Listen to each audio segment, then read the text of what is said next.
नमस्कार, आप देख रहे हैं डीटीवी भारत और मैं हूं आपके साथ शिवानी सक्सेना। वित्त मंत्री निर्मला सीतारमण आज तीसरी बार अपना बजट पेश कर रही हैं। हालांकि मोदी सरकार की कोरोना काल में ये पहली बजट है जिसे पेश की जा रही है।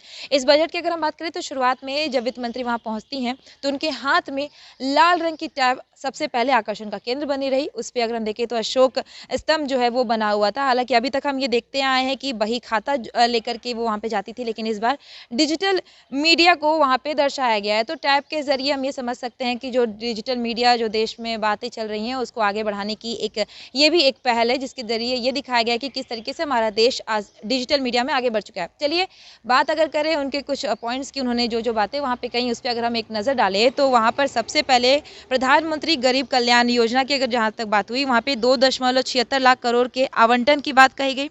उसके बाद अगर हम उनके दूसरे नंबर पे डालें तो वही प्रधानमंत्री गरीब कल्याण योजना के 12 करोड़ से ज़्यादा की मदद की बात हुई। वहीं अगले नंबर पे हम देखें तो अभी तक जो कुल आत्मनिर्भर भारत पैकेज है उसे 27.1 लाख करोड़ का बताया गया। वहीं जीडीपी का अगर देखें तो जीडीपी में 13% आत्मनिर्भर भारत पैकेज की बात हुई।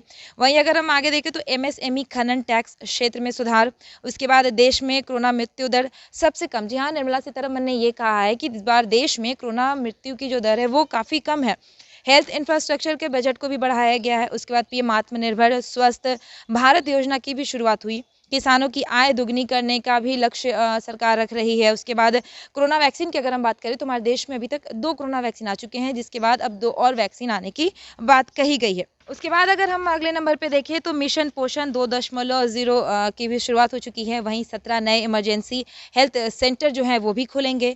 शहरी स्वच्छ भारत 2.0 की शुरुआत हो रही है। पब्लिक हेल्थ केयर की जानकारी के लिए अब एक वेबसाइट बनाया जा रहा है। जी हाँ, इस वेबसाइट के जरिए लोग अब अपने हेल्थ केयर के बारे में भी जानकारियाँ ले सकेंगे। अगर हम कोविड की बात करें तो कोविड वैक्सीन की उसको विस्तृत करने के लिए 35,000 करोड़ रुपए का प्रावधान किया जा रहा है और इससे ज़्यादा राशि की अगर ज़रूरत पड़ती है तो सरकार उसे देगी।